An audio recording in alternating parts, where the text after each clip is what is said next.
यी आमा कि सौतेनी आमा, मैले आफै अब बाको अहंकारबाट देशले मुक्ति पायो, ममतामय आमा पाएको छ भनेर तपाईको प्रशंसा गरेको थिएँ, तर तपाईको निर्णयले आज मलाई नै लाज लागेको छ।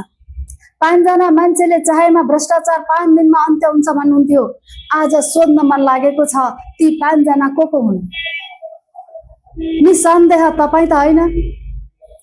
आज मलाई एउटा निर्मम समीक्षा गर्न मन लागेको छ। यदि कसैलाई असर गरेमा अग्रिम क्षमा चाहन्छु। सत्ताको संघारमा उभिएर जब कुनै पनि नायकले आफ्नो नैतिक धरातल बिर्सिन्छ तब इतिहासले उसलाई क्षमा गर्दैन भन्ने यथार्थ आज बालुवाटारको पलखालभित्र गुन्जिनु आवश्यक छ। प्रधानमन्त्री सुशीला कार्कीज्यू, तपाईको आगमनलाई नेपाली जनताले एउटा नयाँ बिहानीको रूपमा स्वागत गरेका थिए र तपाईलाई एउटा अभिभावक अर्थात् आमाको दर्जा दिएर श्रद्धा अर्पण गरेका थिए। तर आज तपाईका हालैका निर्णयहरूले एउटा गम्भीर र निर्मम प्रश्न जन्माएको छ के एउटा आमाले आफ्ना योग्य सन्तानहरूलाई सडकमा भोकै राखेर अयोग्य र चाकडबाजीहरूलाई राज्यको ढिकुटी र शक्ति सुम्पिन सक्छ?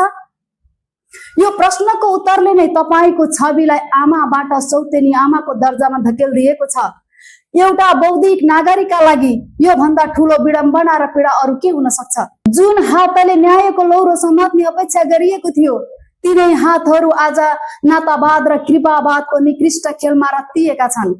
मान्छेको पतनका लागि बाहिर शक्ति नै चाहिन्छ भन्ने छैन। मान्छे आफ्नै आन्तरिक कमजोरीहरू जस्तै नातावाद, कृपावाद, लोभ, अहंकार, अदूरदर्शिता, आत्मकेन्द्रित सोच र चाकडी प्रतिको आसक्ति र सार्वजनिक जवाबदेहिताको अभावले समाप्त हुन्छ। तपाईले विगत 6 महिनामा आर्जन गरेको जुन एउटा नैतिक उचाइ र इज्जत थियो त्यसलाई आफ्नै स्वकीय सचिवलाई प्रकृति संरक्षण कोषको अध्यक्ष बनाउने एउटा आत्मघाती निर्णयले माटोमा मिलाइदिएको छ। यो केवल एउटा नियुक्ति मात्र होइन, बरु यो त ती हजारौं विज्ञ अनुसन्धानकर्ता र योग्य युवाहरूको सपनामाथि गरिएको वज्रपात हो जो आज योग्यता भएर पनि सडकमा भौतारिन बाध्य छन्। जब राज्यका संयन्त्रहरू विज्ञहरूको थलो नभई राजनीतिक भर्ती केन्द्रका बन्न थाल्छन् तब लोकतन्त्रको आत्मा मर्न थाल्छ र तपाईले ठिक त्यही आत्मघाती बाटो रोज्नु भएको छ। नातावाद र कृपावाद यस्ता क्यान्सर हुन् जसले बिस्तारै बिस्तारै संस्थाको जगलाई खोक्रो बनाउँदै लैजान्छ। प्रकृति संरक्षण जस्तो संवेदनशील र प्राविधिक क्षेत्रमा एउटा प्रशासन स्वकीय सचिवलाई नेतृत्व सुम्पिनु भनेको विज्ञताको उपहास र सत्ताको नग्न नृत्य बाहेक अरु केही होइन। के यो देशमा प्रकृति र वातावरण बुझेका विज्ञहरूको अनिका लागेको हो? पक्कै होइन। विज्ञहरू त सडकमा तपाईको सुशासनको नारा पर्खेर बसेका छन्, तर तपाईको दृष्टि केवल आफ्ना वरिपरि झुम्बिने यस म्यानहरूमा मात्र सीमित रह्यो। यो संकुचित सोचले तपाईलाई एउटा राष्ट्रिय नेताबाट खुम्च्याएर एउटा सानो गुटको संरक्षक मात्र बनाइदिएको छ। जुन विश्वासको जगमा तपाई उभिनु भएको थियो त्यही जगमा आज नातावादको धमिरा लागेको छ। मान्छेको पतनको अर्को प्रमुख कारण लोभ हो। यो केवल आर्थिक लोभ मात्र होइन, बरु शक्तिको लोभ र आफ्ना मान्छेलाई सर्वस्व स्थापित गर्ने मोह पनि हो। तपाईमा पलाएको यो आफ्ना मान्छे प्रतिको आसक्तिले तपाईलाई अन्धो बनाएको छ। जेनजी आन्दोलनका अभियन्ताहरूले सडकबाट कराउँदै भनिरहेका छन् कि यो निर्णयले परिवर्तनको मर्म माथि प्रहार गरेको छ, तर सत्ताको मदमा मातेको नेतृत्वले सडकको आवाज सुन्न छाडेको देखिन्छ। जब सत्ताले सडकको कन्दन सुन्न छाड्छ तब त्यो सत्ताको ओह्रालो यात्रा सुरु हुन्छ। तपाईले सम्झनु पर्ने थियो कि 6 महिनामा कमाएको इज्जत र साखलाई जोगाउन त्याग चाहिन्छ, तर तपाईले त यस्तो स्वार्थका लागि आफ्नै राजनीतिक र नैतिक पुँजीलाई बन्धकी राख्नुभयो। अदालतको मर्यादा र कानुनको विद्यार्थी भएको दाबी गर्ने तपाईको सचिवालयका मानिसहरूले दिएको तर्कहरू झनै हास्यास्पद र अपमानजनक छन्। एउटा संस्था चलाउन कानुनको ज्ञान मात्र पर्याप्त हुँदैन, त्यसका लागि सम्बन्धित क्षेत्रको विशेषज्ञता र भिजन आवश्यक पर्छ। तर तपाईले एउटा कर्मचारीलाई राजनीति नियुक्तिको उपहार दिएर लोकलाजको समेत ख्याल राख्नु भएन। के तपाईलाई लाग्छ कि नागरिकहरू यति अबुझ छन् कि उनीहरूले यो स्वार्थको सञ्जाल बुझ्न सक्दैनन्? नागरिकहरू सबै देखिरहेका छन् र इतिहासले तपाईको यो कदमलाई सुशासनको नाममा गरिएको एउटा निकृष्ट धोखाधडीको रूपमा दर्ता गर्नेछ। तपाईलाई आमा भनिएको थियो किनभने आमाले निष्पक्षताको प्रतीक बनेर सबै सन्तानलाई न्याय गर्छिन्। तर तपाईको यो पक्षपाती व्यवहारले तपाईलाई एउटा यस्तो सौतिनी आमाको रूपमा प्रस्तुत गरेको छ जसले आफ्नो गर्भका सन्तानलाई मात्र दूध खुवाउँछिन् र अरू योग्य सन्तानहरूलाई सौतिनी व्यवहार गर्दै भोकै सडकमा छाड्दिन्छन्। देशका शिक्षित बेरोजगार युवाहरू जब वैदेशिक रोजगारीका लागि मरुभूमिमा पसिना बगाउन बाध्य छन् तब तपाईँ बालुवाटारबाट आफ्ना आशे पासेला पद बाँडिरहनु भएको छ। यो कस्तो विडम्बना हो?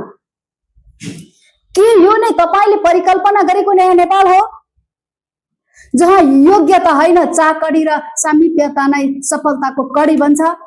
तपाईको पतनको कारण बन्ने अर्को पक्ष भनेको आलोचना प्रतिको असहिष्णुता र अहंकार हो। जब बुद्धिजीवी र संसार माध्यमले प्रश्न उठाउँछन् तब त्यसलाई आत्मसात गर्नुको साटो प्रतिरक्षामा उत्रिनुको तपाईको कमजोरी झनै प्रश्न पार्छ।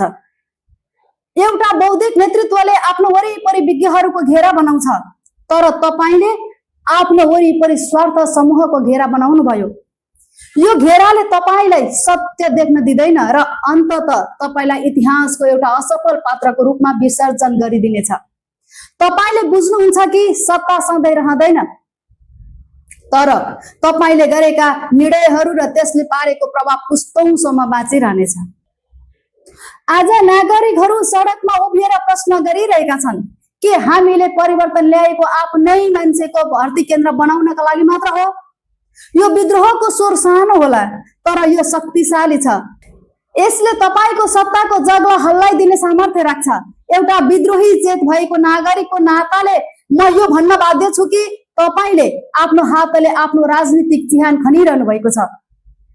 जुन नैतिकताको लेपन लगाएर तपाई सत्तामा पुग्नुभयो आज त्यही लेपनमा उभिएर तपाईको वास्तविक अनुहार छत्ता छुल्ल भएको छ। प्रधानमन्त्रीज्यू अझै पनि समय छ। यदि तपाई साँच्चै यो देशको आमा बन्न चाहनुहुन्छ भने आफ्ना यी कलुषित निर्णयहरूलाई सच्याउनुहोस्। नातावाद र कृपावादको यो घेराबाट बाहिर निस्कनुहोस्।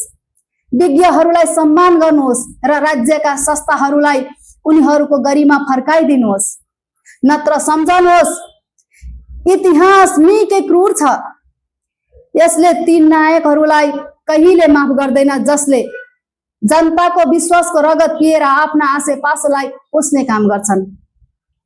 तपाईको 6 महिनाको कमाई एकै क्षणको लोभले खरानी भएको हेर्न कसैलाई रहर छैन तर तपाई आफैले रोजेको यो आत्मघाती बाटोले तपाईलाई पतनको गहिरो खाडलमा पुर्याउने निश्चित छ। विद्रोह केवल सडकमा मात्र हुँदैन, विद्रोह त मान्छेको चेतनामा पनि सुरु भइसकेको छ र यो चेतनाले तपाईको अन्यायपूर्ण शासनलाई ढिलो चाँडो कठघरामा उभ्याउने नै छ। के तपाई अझै पनि यो गलत निर्णयलाई सच्याएर गुमेको जनविश्वास फिर्ता ल्याउन चाहनुहुन्छ वा आफ्नै अहंकारको बन्दी बनेर इतिहासको एउटा असफल पात्र बन्न तयार हुनुहुन्छ? Anti corruption campaign Nepal.